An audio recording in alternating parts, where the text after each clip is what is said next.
hard time imagining the surface of a nucleus. Okay, because you think. I don't think of it as a ball. Yeah. It is not a ball. Oh, fine, sure, I agree with you. But then to explain something, you know, even to develop a mathematical model of something, we always have to start with a simple explanation.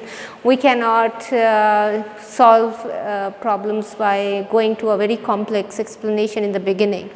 You always start with a very simple model, but then you can incorporate the other things that you think relate to that, but you always have to start with a very simple, just like in quantum mechanics.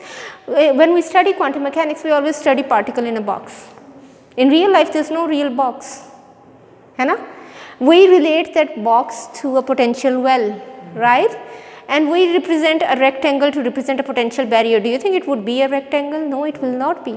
So you always have to start from a very simple model so that it helps you define the mathematical equations and the model, and then you can relate it to the physical interpretation, and then you, from there you can go and keep on developing that to a more complex understanding. So it means that it's fine if I think of a nucleus as a small ball with a surface. Yeah, at the moment, yes, it's okay, because you have to first understand this explanation before you can go further and maybe modify it or improve it, or you know, whatever, right? So this is said, but accept a nucleon on the nuclear surface.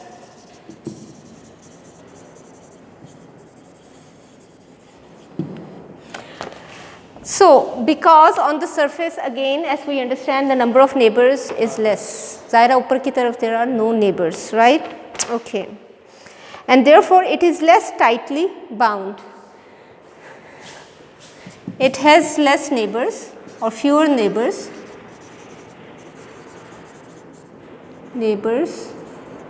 And hence is less tightly bound. So it means that a nucleon at the center of the nucleus will be tightly bound as compared to a nucleon on the surface. So these nucleons do not contribute to the binding energy as much as those in the center, right? So these nucleons do not contribute to the binding energy as much as those in the center. Okay. Please note the fact that sometimes I am writing BE for binding energy and sometimes I am writing just B for energy. The reason for this is that I am following Crane, and Crane is using capital B for binding energy, and sometimes I follow Kaplan, and Kaplan is using BE for binding energy. But I have clarified this also in the beginning classes, right? So both are correct, but whenever you are writing it, it's better to explain it what you mean by what symbol, okay? Right.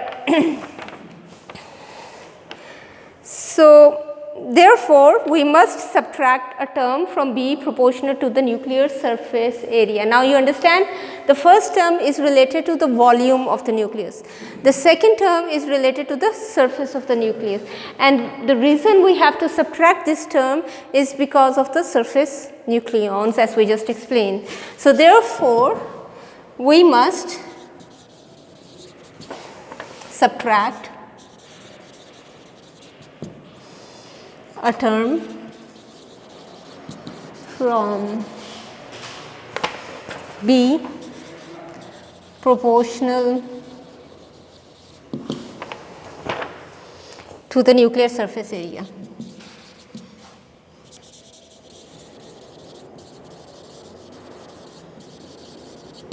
Acha, can you please make a photo? Can somebody make a photo, please? Ramin, aap hi bana lo.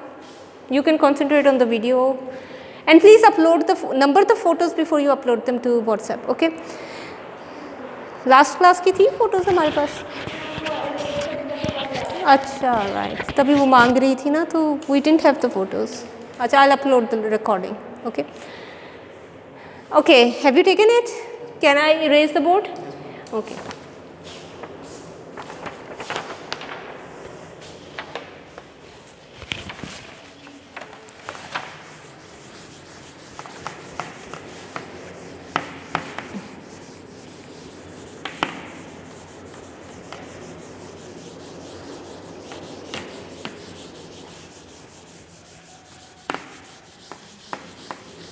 Okay, so it means the term B is equal to AVA over estimates B. Okay? And surface of a nucleus is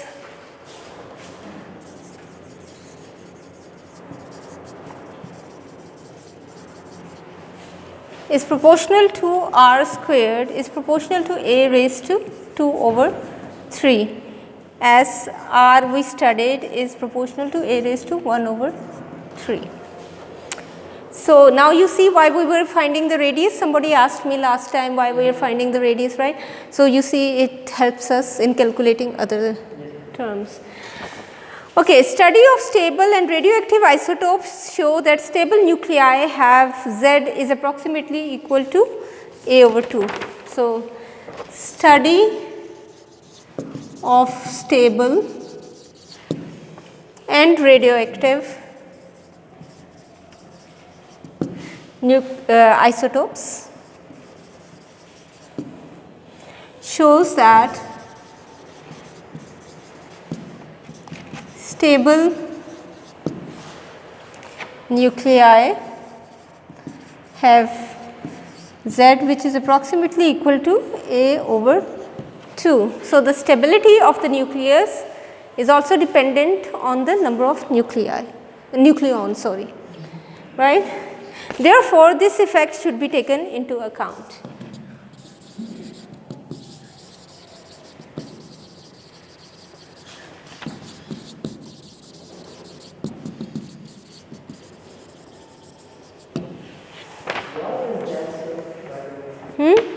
Why is having a number of protons almost equivalent to number of neutrons necessary to have a stable nucleus?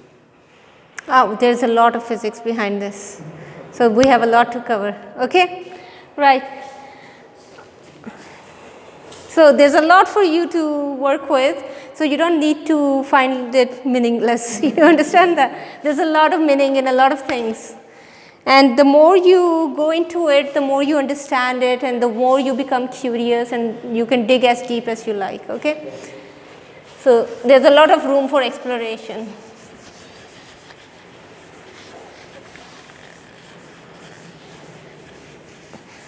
So, physics is a very vast field itself, and then nuclear physics itself is very vast. There is no one person who can say I know everything about nuclear physics even. Like nuclear physics itself has many specialized branches, and you can take one and go on exploring it for the rest of your life.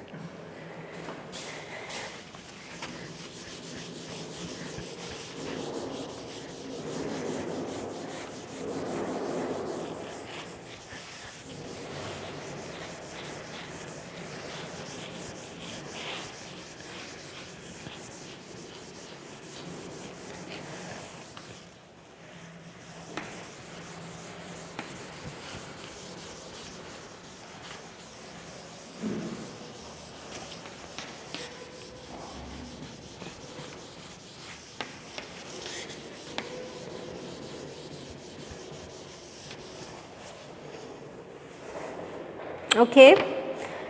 So,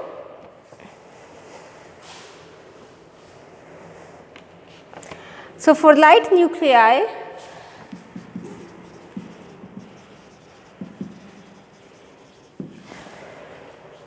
which strictly obey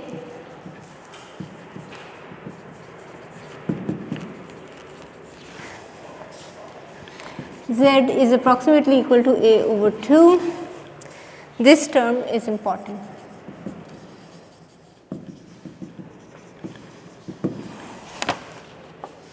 For heavy nuclei, this term becomes less important.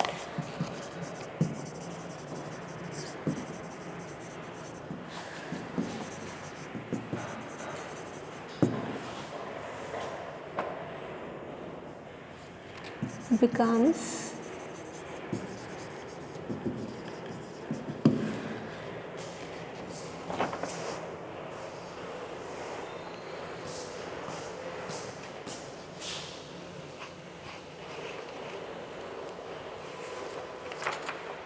The reason for this is that the rapid increase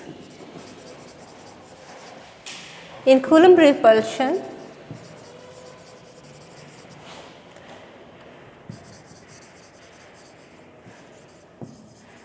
term requires more neutrons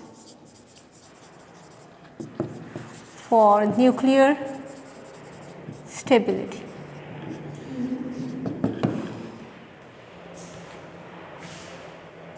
So this term is the term that we call the symmetry term. This is the symmetry term, this is the Coulomb term, this is the surface term, this is the volume term. Now we can see the different contributions to the binding energy from the different properties and parameters related to the nucleus, and now you see how they play a role. And again, last time we did not go into so much detail, but after studying some of these properties, we can now go and refer back and relate them to the binding energy. Again, last time I also shared a video with you guys in which it was explained the significance of binding energy is huge when you look at this graph, the table that we shared, and you see how binding energy plays a role in the different reactions and the energies that are produced and so on, right. So this is like the biggest source of energy we can have in the world, not just the world, the universe, right. Fusion happens in the sun, in the stars, right, and that's the source of energy for the whole existence of life here on earth, right. Okay.